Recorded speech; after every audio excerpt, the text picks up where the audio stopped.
तो hello friends, कैसे हैं आप सभी लोग। मेरा नाम है सूर्या और आप लोग देख रहे हैं SRVZ क्लासेस। और आप सभी का SRVZ क्लासेस में स्वागत है। तो आज के इस वीडियो में मेरा टॉपिक है क्लास 12th की जो हिंदी साहित्य है, जिसका अध्याय नंबर है 6। इस अध्याय के कवि हैं तुलसीदास। तो तुलसीदास जी ने हमारे सामने भरत राम का प्रेम का जिक्र किया गया है।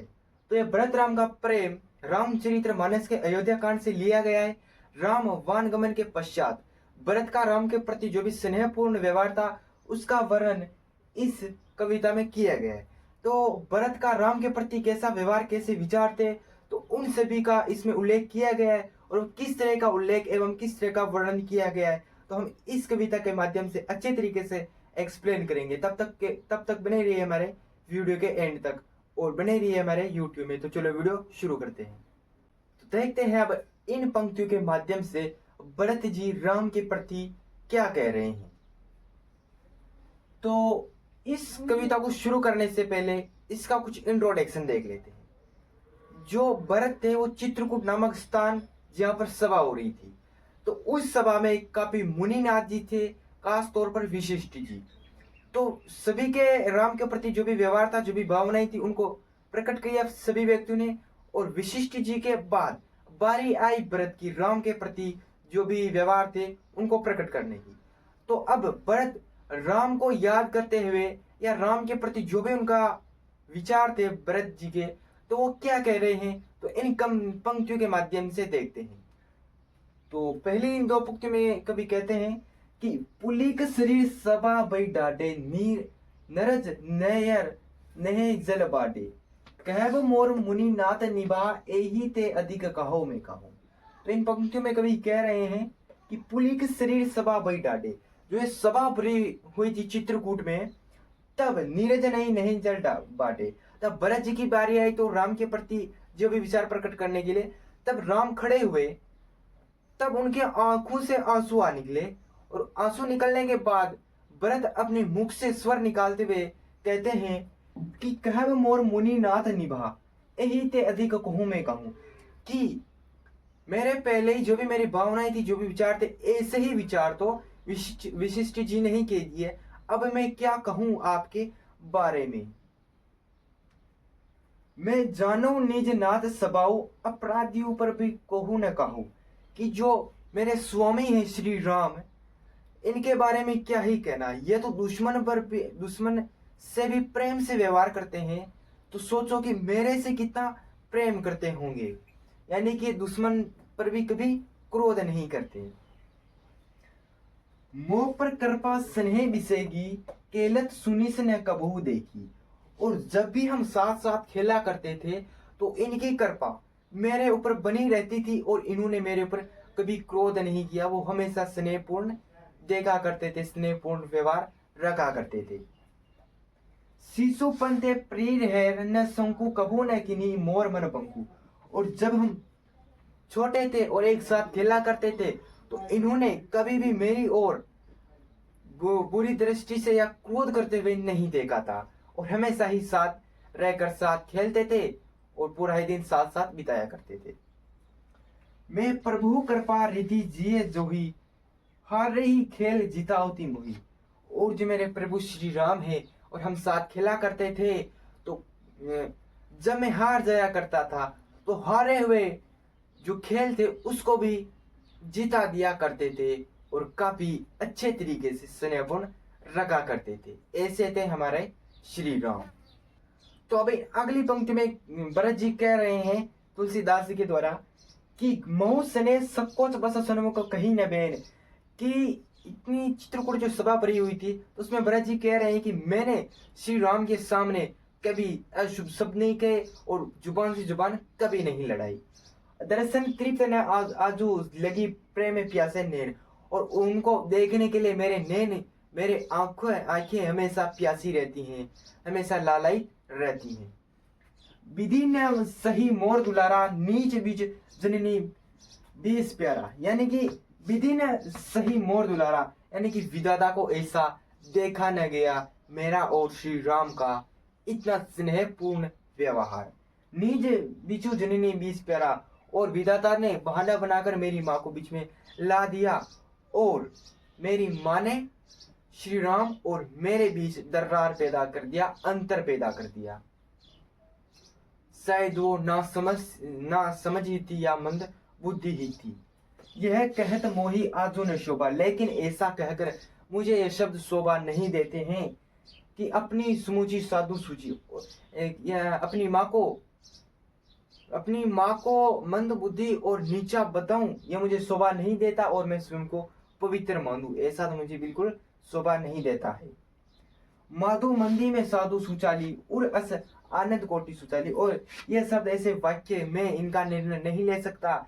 ऐसे निर्णय तो जनता ही लेगी कि कौन ऊंचा है कौन नीचा। यानी कि जिस तरह पर है कि कोदव बलि सुचाली मुक्ता प्रसव की समूह काली, जो एक दान का मोटा बीज होता है, अगर उसको हम बोएंगे तो उससे भी क्या मोटे बीज ही होंगे। तो इसी तरह प्रसव की समूह काली जो होती है वो खराब ही होती है, तो उससे भी क्या होंगे, खराब बीज ही होंगे। यानी कि जिस तरह दान से खराब बीज होंगे तो उसी तरह उससे भी खराब बीज ही होंगे। तो ऐसे में अपनी माँ को अपवित्र बताकर मैं स्वयं को पवित्र मान दूं, ऐसा नहीं शोभा देता है। सपने यूं दोषक डसो न काहू, मोर अबाग उन्हीं दी अवगाहू। लेकिन मैं सपने में भी किसी दूसरे को दोष नहीं दे सकता। मेरा तो दुर्भाग्य ही ऐसा है कि जिस तरह सागर बहुत गहरा होता है, तो ऐसे ही मेरा दुर्भाग्य है, मैं किसी दूसरे को दोष नहीं दे सकता। बिना समुचे नीज अग परिपाकू, जारे जाय जननी कही काकू। और मैंने बिना समझे सोचे ही अपनी माँ को बहुत भला बुरा कहा है, और इसका मैं क्या करूं, मेरा दुर्भाग्य ही ऐसा था। हदे हेरी हो रही सब आरू, एक ही बाती बले बल मोरा। लेकिन मैंने अब सब कुछ जान लिया है, मैंने अपने हृदय से जान लिया है कि मेरा भला सिर्फ एक ही कारण से हो सकता है। गुरु गोसव साहिब सिया रामू, लागत मोही नीक परिणामू। यानी कि मैं अपना गुरु विशिष्ट जी को बनाऊं और अपना स्वामी, अपना ईश्वर श्री राम और माता सीता को बना लूं, इसी से मेरा भला हो सकता है। साधु सभा गुरु गुरु प्रभु निकट कहू, सुतल सती बाऊ। प्रेम परचु की झूठ फुर जावी मुनि रघुराव। यानी कि मैं इतनी बड़ी सभा में, इतनी चित्रकूट बड़ी सभा में आराम से कह सकता हूं कि मैंने श्री राम के प्रति कभी भी बुरे विचार नहीं रखे और उनसे कभी भी अशुद्ध तरीके के वाक्य या शब्द नहीं कहे। ये सब मुनि वशिष्ठ जी भी जानते हैं। अगली पंक्तियों में तुलसीदास जी के माध्यम से भरत जी कह रहे हैं कि भूपति मरण प्रेम पनु राखी, जननी कुमत जगतु सब साखी। यानी कि लक्ष्मण राम सीता के वन गमन जानने के कारण और यह बात सुनने से राजा दशरथ ने अपने प्राण त्याग दिए थे। लेकिन जननी कुमति जगत शुभ साखी, लेकिन जननी थी जो माता थी, उनको सब कुछ जानते ही थे कि वह किस तरह की थी। देखी ने जाय इकल मत मितहारी, जरी दूसर जरपूर नर नारी। और तुम्हारे वान गमन के कारण जो वहां की जनता थी उनको देखा न गया, काफी दुख था और वो काफी दुख से तप रहे थे। मही सकल अन्न रत कर मूला, सो मुनि समुची सही सब सूला। लेकिन इन सब का कारण मैं ही हूं, जो मैं इतना कुछ सुनकर भी अपने दुखों को सहन कर रहा था। सुनी बन गमनु किनी रघुनाथा, करी मुनि वेश लखन सियसा था। कि सुनी बन गमनु किनी रघुनाथा, कि जब श्री राम अपने नंगे पैरों से वहां गमन जा रहे थे, तब भी मैं अपने दुखों को आराम से सहन कर रहा था। बिन पहनी की हो पाए, और बिना पेड़ों में जो जब पड़ाकू होते हैं वो बिना पहरे चले गए थे। सकरू साकी रहे एहे गए।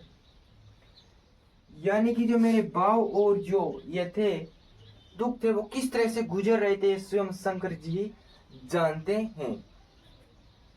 बहुरी निहारी निषाद स्नेहु, पुलिस कठिन उर भय न बाहु। और ये सब देखते हुए भी मैं अपने प्राणों को त्याग न पाया। और अब सब अखनी देख आई, नियत जीव लड़ रख रखाई। और ऐसा सब कुछ देखते हुए मेरे प्राण नहीं निकले और मेरे ऊपर बहुत ज्यादा कष्ट नहीं आया। मैं कैसा दुर्भाग्य का था। जिन्हीं निरखी मग सपनी बीछी, तेरे विषम विषु तास। और ऐसा सब कुछ तो देखकर सांप भी अपना जहर छोड़ देते हैं और बिच्छू भी अपना जहर छोड़ देते हैं।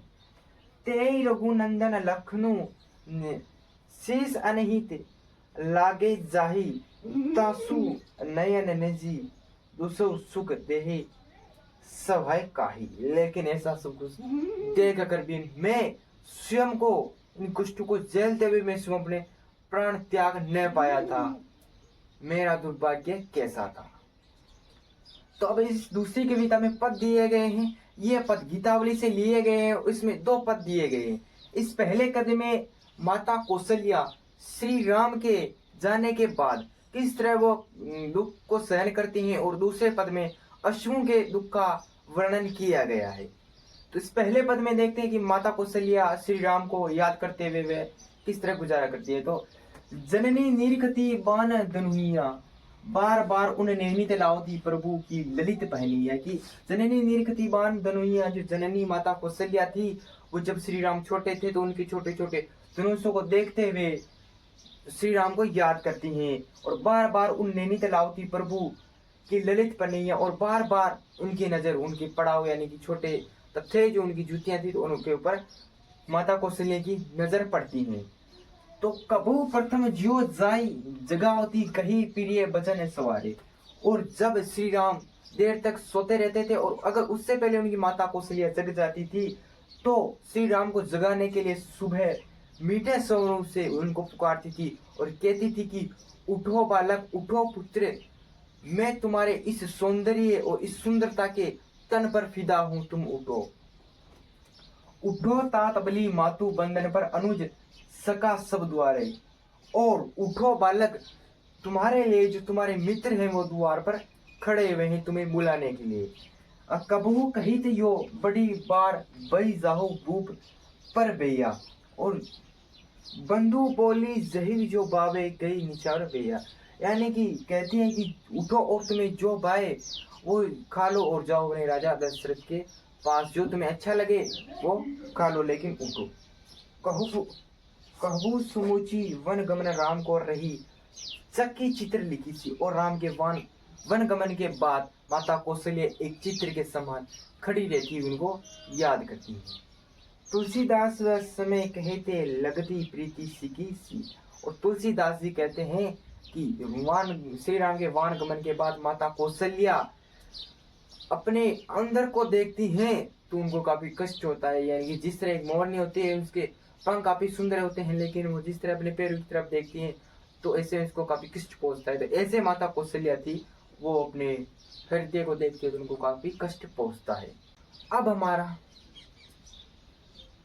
हमारा दूसरा पद है। पहले पद में माता कौशल्या श्री राम के वन गमन के कारण जाने के कारण माता कौशल्या किस तरह दुख और वेदना से गुजर रही थी उसका वर्णन उसमें किया गया था। अब दूसरे पद में जो अश्व हैं, जो घोड़े हैं, उनको किस तरह दुख मिल रहा है वन गमन जाने के बाद, वो यानी कि वो किस तरह दुख से गुजर रहे हैं राम को याद करते हुए। इसमें माता कौशल्या कह रही कि राघो एक बार फिर आओ, ए बरबाजी बिलो की अपने भोरे बन सिदाओ। यानी कि ए राघो एक बार फिर आओ, यानी कि राघो अगर तुम्हें वन में जाते हुए अगर श्री राम मिल जाए तो उनको कहना कि तुम एक बार फिर आओ और अपने इन प्यारे अश्वों को से मिल जाओ जो तुम्हारी आशा में बैठे हुए हैं। पे प्यास पोखी कर पंकज वार चुकराए। और ये प्यासे बैठे हुए हैं तुम्हारी याद में कि तुम आओगे और उनको पानी पिलाओगे। क्यों जीव ही मेरे राम लाड लेते अब निपट अभिसारे। क्यों इनका जीव दुखा रहे हो मेरे राम लाडले, मेरे राम अब तुम इनको मिलने के लिए आ जाओ। अगली पंक्ति में तुलसीदास जी के द्वारा माता कौशल्या कह रहे हैं कि भरत शोकुनी सार करत हैं, अति प्रिय जानी थी हारे। भरत तुमसे भी ज्यादा उनकी देखभाल कर रहे हैं और तदपि दिन दिन हो तो जावरे मनु कमल मारे। लेकिन इतनी देखभाल तो कर रहे हैं, लेकिन वह दिन ही दिन वृद्धावस्था में जाने के कारण मुझे वो दुख से गुजरने या दिन ही दिन गुजरने के कारण उनको काफी कष्ट होने के कारण वो वृद्धावस्था में या जाने के कारण जिस तरह के एक फूल होता है मुरझाता है, मुरझाने के बाद टूट जाता है, तो वृद्धावस्था में जाने के कारण उनकी मृत्यु निकट आ चुकी है। सनो पथिक जो सब राम मिली बन कहियो मातो संदेशो। अगर तुम्हें हे पति की अगर तुम्हें राम मिल जाए तो उनको ये संदेशा दे देना, इन अश्वों का ये संदेशा तुम राम को दे देना। तुलसी मोही और सबहीन थे इन्होंने बड़ो आदेश हो। और तुलसीदास जी के माध्यम से माता कौशल्या कह रहे हैं कि इनको श्री राम को यह संदेशा तुम लौटा देना। तो ये जो भी पद्य जो भी कविताएं थी ये सारी अवधी भाषा में लिखी गई है, तो ये काफी थोड़ी कठिन है, लेकिन अगर इनका शब्दार्थ याद हो, अगर पता हो, तो इनको अनुवाद करने में ज्यादा कठिनाई का सामना नहीं करना पड़ेगा। तो मिलते हैं अगली नेक्स्ट वीडियो में, तब तक बने रहिए हमारे यूट्यूब चैनल में।